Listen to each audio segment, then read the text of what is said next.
Muy buenas noches, amigos del austro del país y del mundo. Saludamos al doctor Santiago Domínguez y le damos la cordial bienvenida. El doctor es profesional de la salud, catedrático universitario y médico posgradista de reconocidas instituciones del Ecuador, Latinoamérica y del mundo. Es un honor contar con su presencia en Onda Informativa, doctor. Licenciado, buenas noches. Muchas gracias por la cordial invitación y un saludo a todos los seguidores de este medio informático.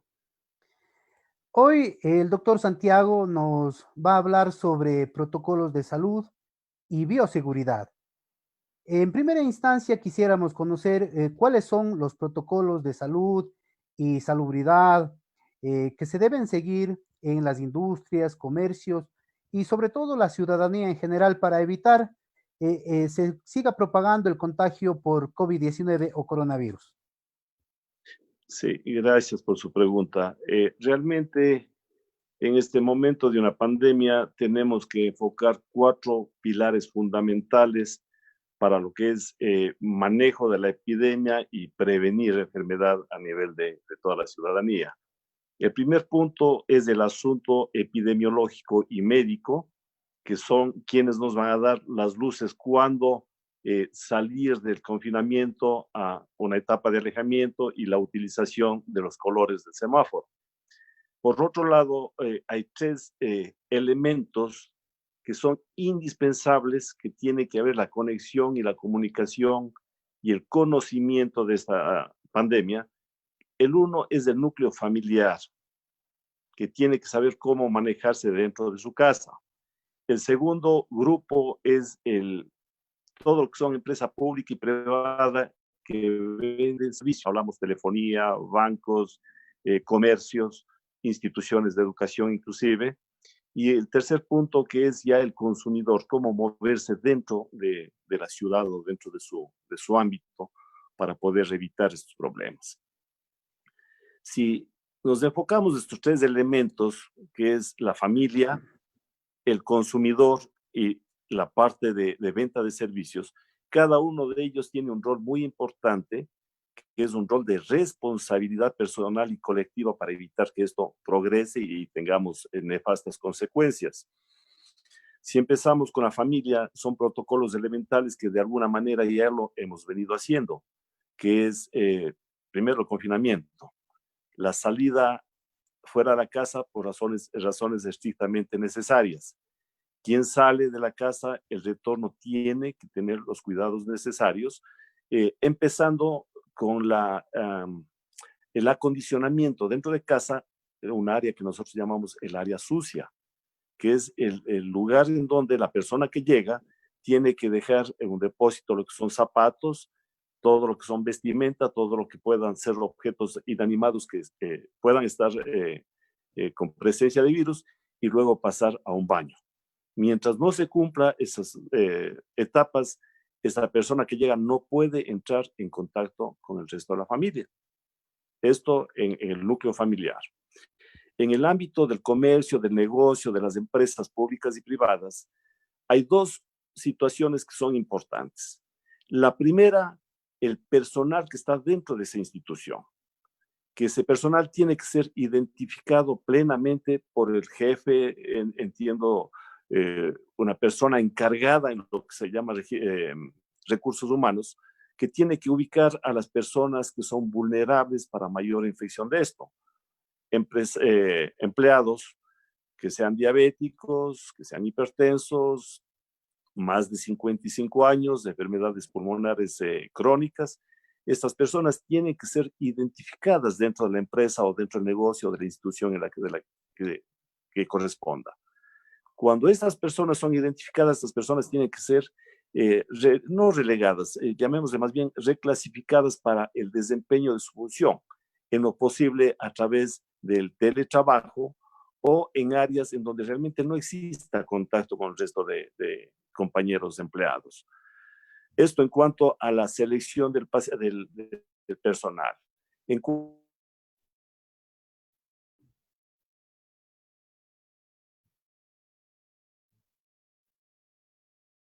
De pronto Se nos perdió la señal.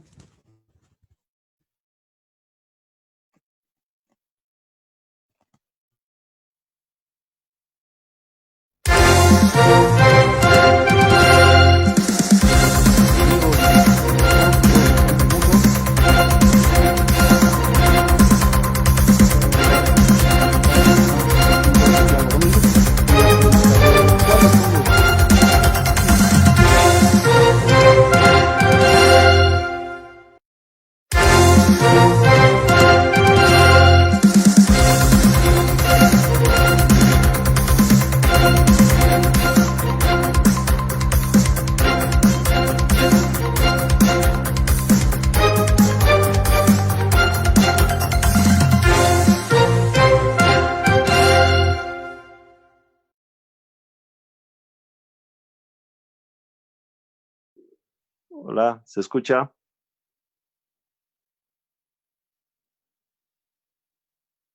Estas horas de la noche.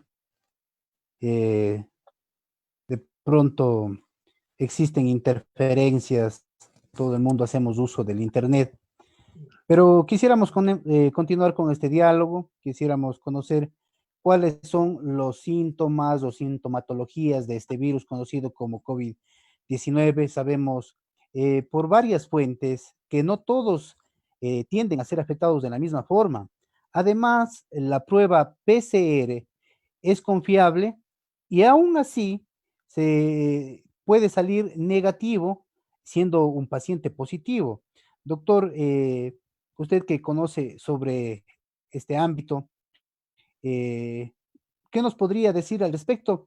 Y sobre todo, cómo irnos controlando, por ejemplo, tomándole como ejemplo a China, en cuanto a tecnología, ellos están bastante avanzados y ellos ya tienen hasta un código QR. Bien. El asunto es, primero, la sintomatología.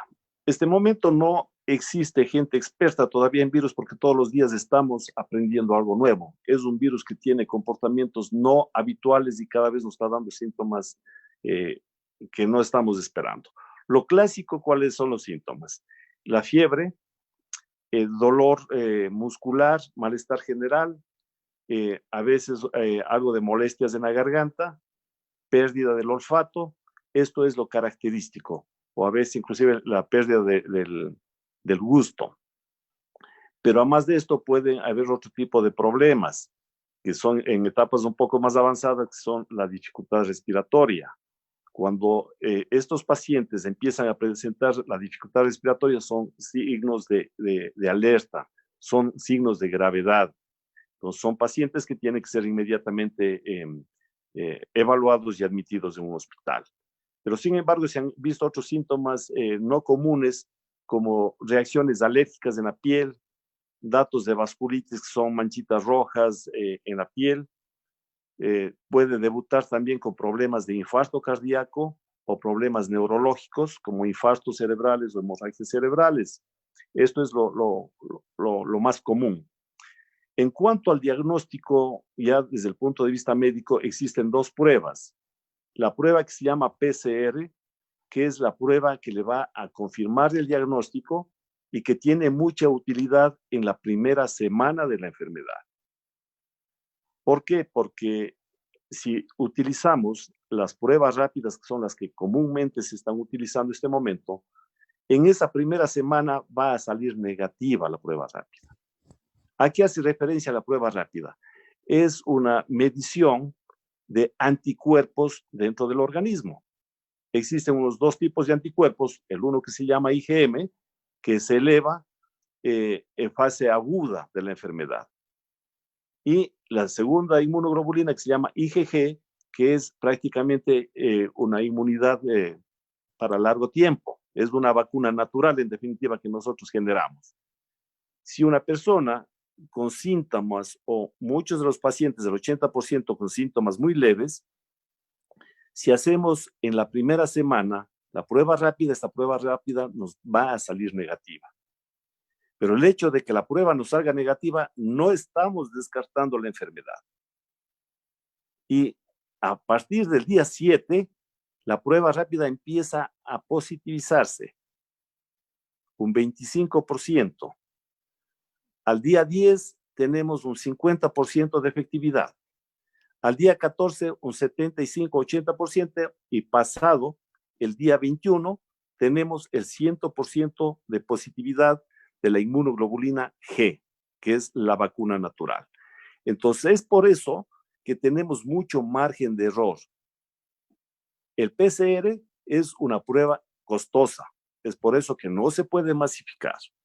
Pero, sin embargo, si nosotros hacemos diagnósticos tardíos, estamos dejando toda una ventana para que ese paciente, siendo enfermo, con una prueba rápida negativa, esté contaminando a las personas con quien está en contacto. Entonces, esto es un tema bastante delicado que tiene que manejarse con mucha cautela y con una interpretación médica adecuada. Porque Doctor, la comunidad, ¿qué es lo que estamos escuchando? Yo tengo una prueba rápida negativa, no tengo el COVID. Y eso no es así. No sabemos en qué etapa se le tomó esa prueba rápida. Insisto, si se le toma en la primera semana, eso va a salir negativo, a pesar de que ese paciente pueda ser un portador de la enfermedad. Y eso le hace que esta epidemia sea muy contagiosa de persona a persona. doctor, ahora ya de pronto estamos a la espera de que el semáforo en rojo en el cual estamos, todas o la mayoría de provincias del país, y estamos los ciudadanos a la expectativa de que esto cambie. Esto implica ir del aislamiento al alejamiento. ¿Cuáles son las diferencias y los protocolos que se deben seguir en estos casos? Bien, el aislamiento es el confinamiento que hemos estado viviendo estos 2 meses, es decir, la prohibición de salir a la calle, salir por razones estrictamente necesarios y hacer los cuidados intradomiciliarios para evitar contagio intrafamiliar. El distanciamiento es la segunda etapa en la que nos permiten salir ya a la calle, pero siguiendo protocolos que deben ser muy estrictos. Y aquí quiero recalcar un poquito, esto no es un problema, la segunda etapa no es un problema médico, es un problema de responsabilidad personal y responsabilidad social. Así es. ¿Sí? Si no actuamos con disciplina, créanme que la segunda ola va a ser mucho más grave. Yo con esto no quiero dar malos pronósticos ni ser pesimista, sino más bien invocar a la ciudadanía a que actúen con mucha responsabilidad. ¿Y qué es la responsabilidad? Primero, seguir con ese criterio de salir lo estrictamente necesario de la casa. Segundo, si se sale de la casa, respetar con absoluta disciplina el distanciamiento.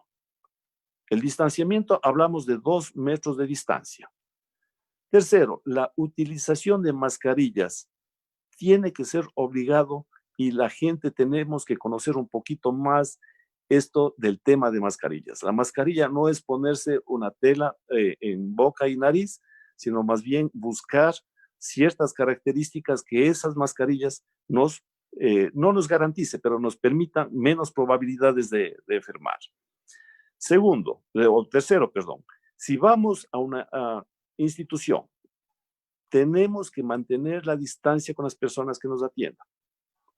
En las instituciones, en lo posible, se tiene que manejar documentos electrónicos hasta donde sea posible.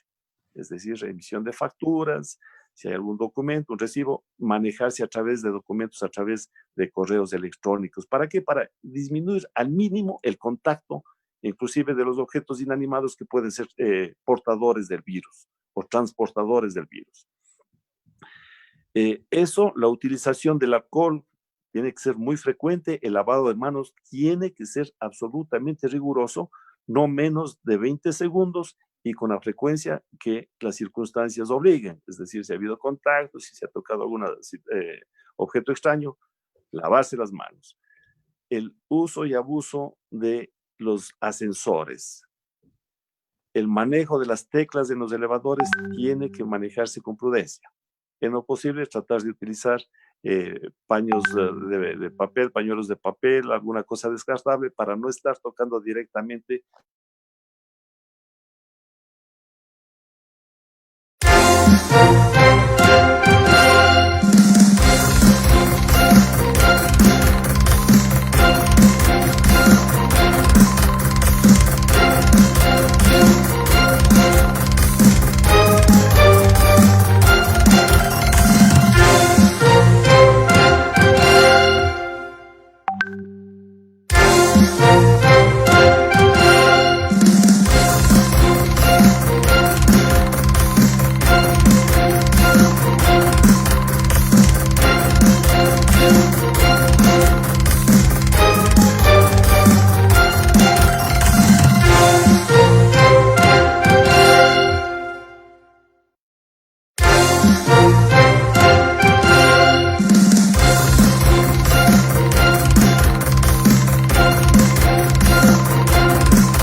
Doctor, pedimos disculpas a nuestros seguidores.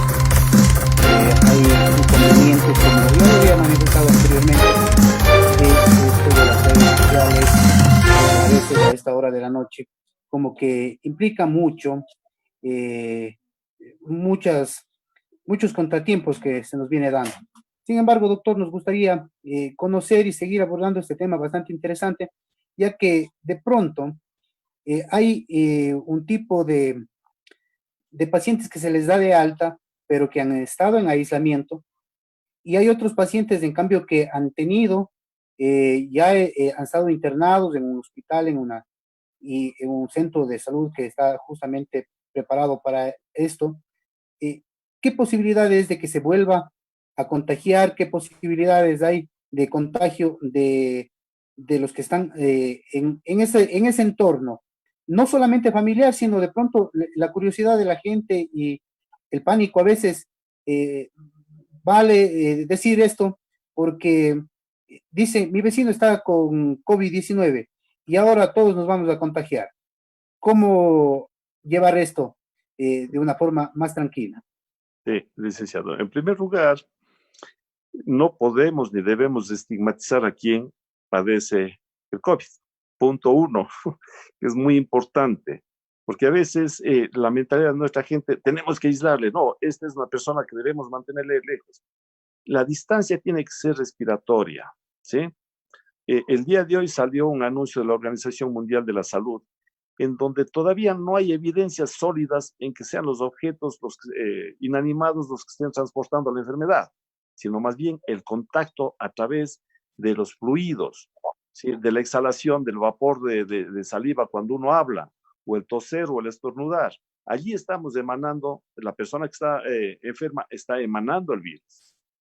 Y cuando uno entra en contacto a través de vía aérea, esa es la vía de contagio absolutamente demostrada y epidemiológicamente aceptada. Entonces, no tenemos que estigmatizar, pero sí tenemos que manejarlos el aislamiento de esa persona y el aislamiento del entorno. Tiene que haber una pesquisa alrededor de esa persona enferma. ¿Por qué? Porque si esa persona estuvo en contacto con 6, 8, 10, 12 personas, esas personas tienen que entrar en confinamiento y tienen que ser observadas. Entonces, el trabajo es más bien a ese nivel, aislarle a la persona enferma y aislarle a los contagios que son potencialmente enfermos o tienen la capacidad de transmitir el virus.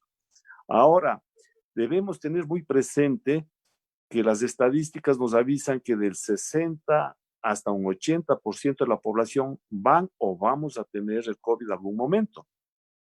De eso debemos también tener presente que el 80% de las personas que tienen COVID pasan de una manera casi inadvertida o como un resfrío muy leve. Apenas un 15% tienen mayores posibilidades de requerir hospitalización y de un 3 a un 5% son los pacientes realmente que se complican de manera grave.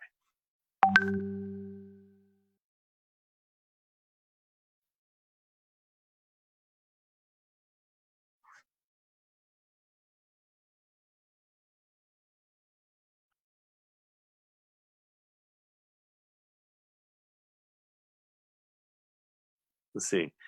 Primero, el aforo de cada local o cada institución tiene que ser estrictamente observado.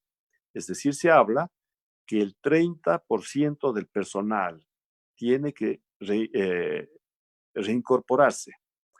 El resto de personas tienen que ser ubicadas de manera preferente a manera de teletrabajo o en lugares de aislamiento en donde no tenga mayor contacto con personas.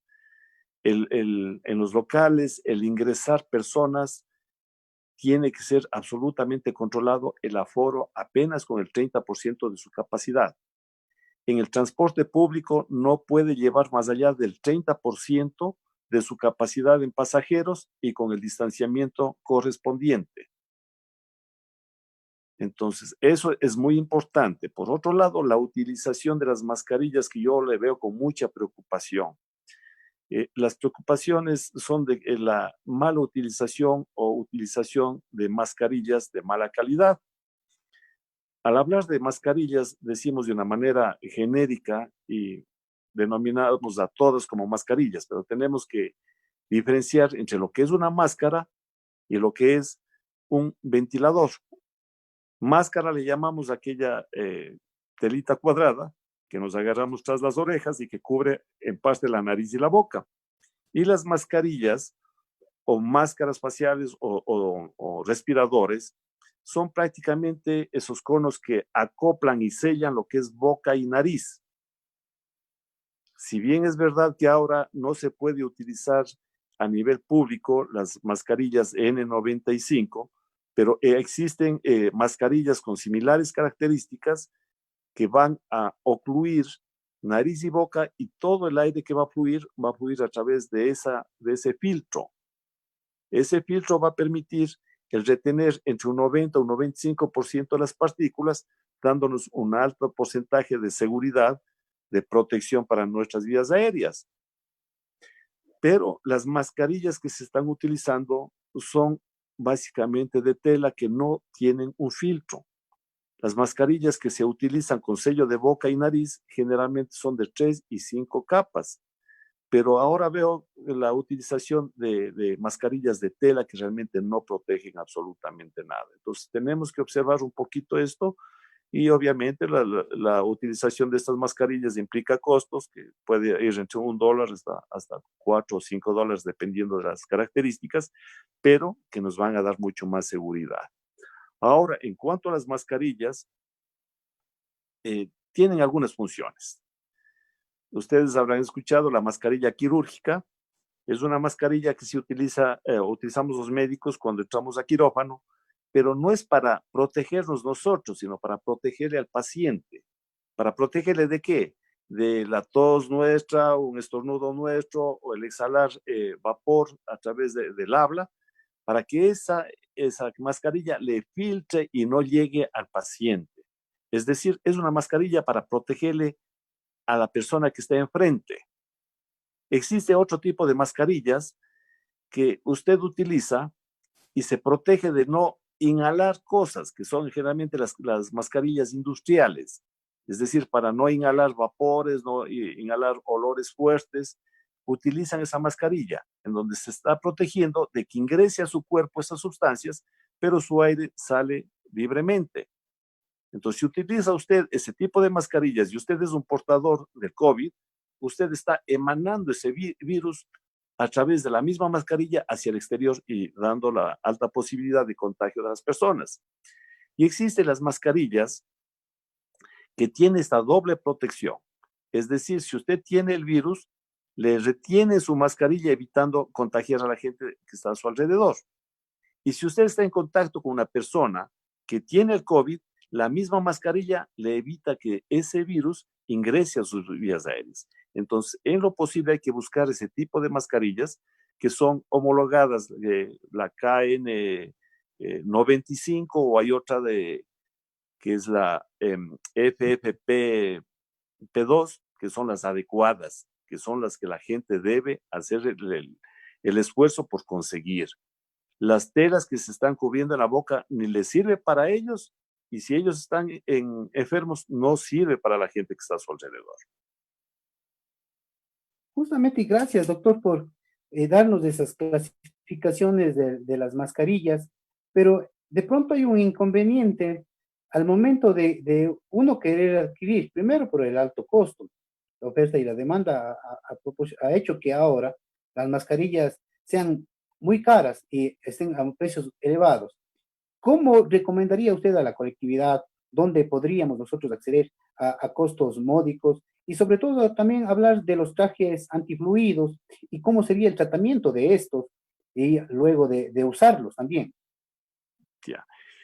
En cuanto a las mascarillas, ahorita realmente se encarecieron, pero a través de redes sociales usted puede conseguir mascarillas de entre unos 50 y hasta $4.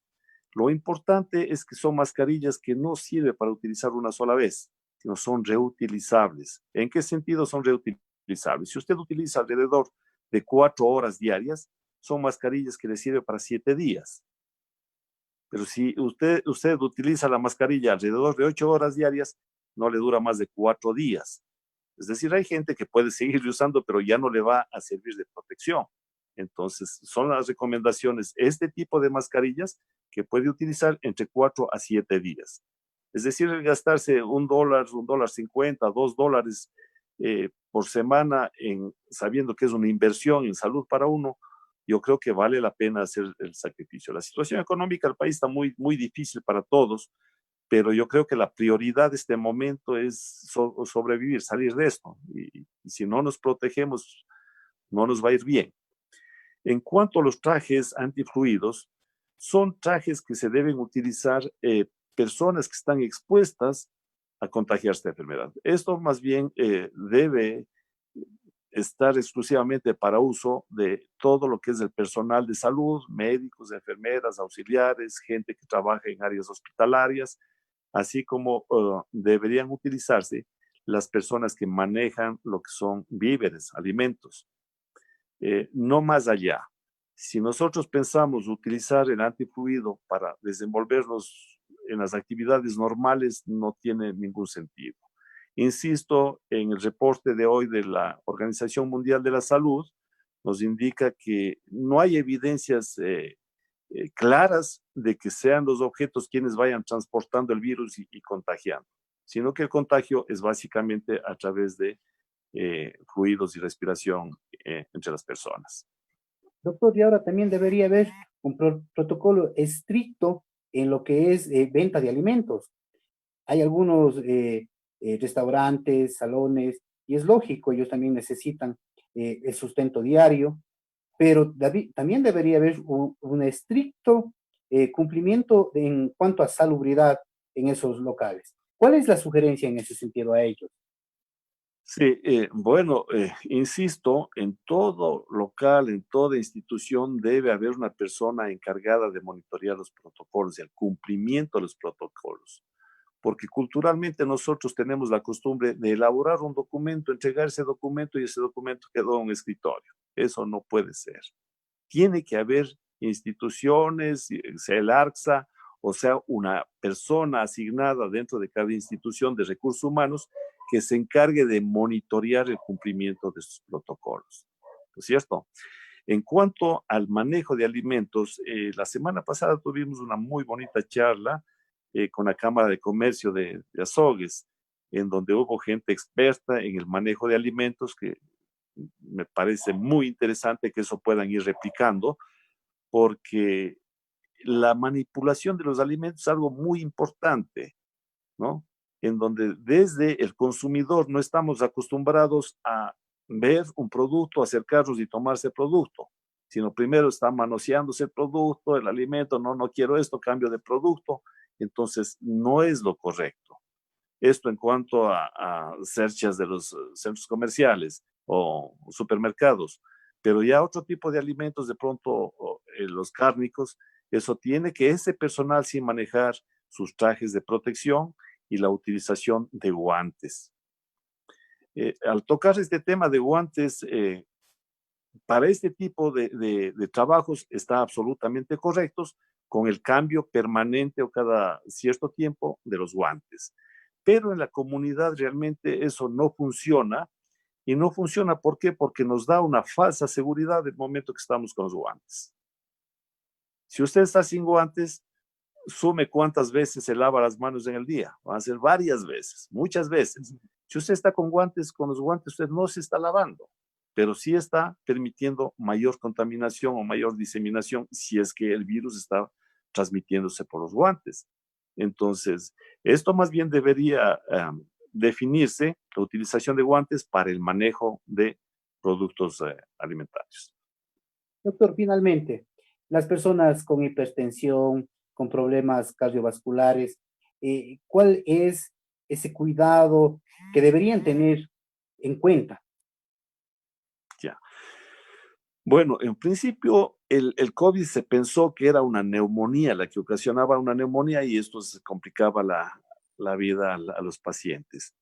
Ahora se sabe perfectamente, inclusive el nombre se le cambió de la fisiopatología, se llama RITAC, que es una respuesta inmunotrombótica a la presencia del coronavirus, que es una enfermedad en donde se forman trombos y se forman coágulos, ¿sí? Inicialmente son coágulos muy pequeñitos que se van produciendo microinfartos, microtrombosis, perdón, a nivel pulmonar, y cuando son trombosis muy grandes, ocasiona lo que estamos viendo, muertes súbitas, ¿sí? Entonces, si tenemos problemas vasculares, con formación de trombos y con inflamación interna de las arterias, esto repercute en la presión arterial y en problemas cardíacos. Entonces, las precauciones es que si una persona es hipertensa, tiene que ser absolutamente bien controlada la presión y sobre todo tiene que ser catalogado como una persona vulnerable. Entonces, es una persona que laboralmente tiene que trabajar quizá en teletrabajo o en zonas que no exista circulación o contacto con más compañeros de trabajo. Entonces tiene que tomarse esa precaución. La medicina tiene que ser absolutamente rigurosa, muy disciplinada, y los cuidados dietéticos que siempre recomendamos, bajo de sal, evitar grasas, evitar fritos, cafés, tés, colas, que son situaciones que pueden ocasionar más problemas en la presión, más arritmias cardíacas y más formación de trombos. Doctor, y en la parte esta de que se viste ciudadanos en Quito y en Guayaquil que se han desplomado en las calles y aún no se sabe qué es lo que causó esto. Usted como cardiólogo, ¿cómo consideraría si el COVID-19 estaría siendo causante de estos desplomes? Bueno, esto nosotros llamamos muerte súbita. Y la muerte súbita básicamente tiene algunas causas. La principal es una causa genética por trastornos del corazón, eléctricos del corazón, que se produce una taquicardia ventricular, que se llama el síndrome de Brugada, que es una situación genética afortunadamente muy, muy poco frecuente. La segunda causa, cuando una persona toma un medicamento como el que se estaba utilizando, como la hidroxicloroquina o la cloroquina, y tiene algún tipo de estas alteraciones cardíacas, esto ocasiona muerte súbita. Pero ya en el caso del COVID puntualmente, más que el COVID directamente son los efectos que produce el COVID. Si el COVID está produciendo lo que le decía hace un momento, las trombosis pulmonares, las tromboembolias pulmonares, esto ocasiona una hipoxia, es decir, usted puede estar respirando, pero si las arterias del pulmón están tapadas, es una respiración que no le sirve. Entonces eso baja la concentración de oxígeno en la sangre y eso se genera alteraciones en el ritmo cardíaco que se llama taquicardia o fibrilación ventricular y eso ocasiona el desplome y la muerte súbita. Pero es un efecto por hipoxia, por falta de oxígeno porque las arterias están tapadas. Finalmente, su mensaje a los ciudadanos que ya empiezan a creer que esto ha pasado, que ya van teniendo menos cuidado de esas normas de higiene y sobre todo ya están comiendo en la calle, estamos de pronto saliendo más, creyendo que no nos va a pasar nada. Ese mensaje y sobre todo ese abrazo fraterno a las personas que son frágiles y vulnerables a esta enfermedad. Sí, yo quisiera enviarles un mensaje con mucho corazón y con mucho conocimiento al respecto.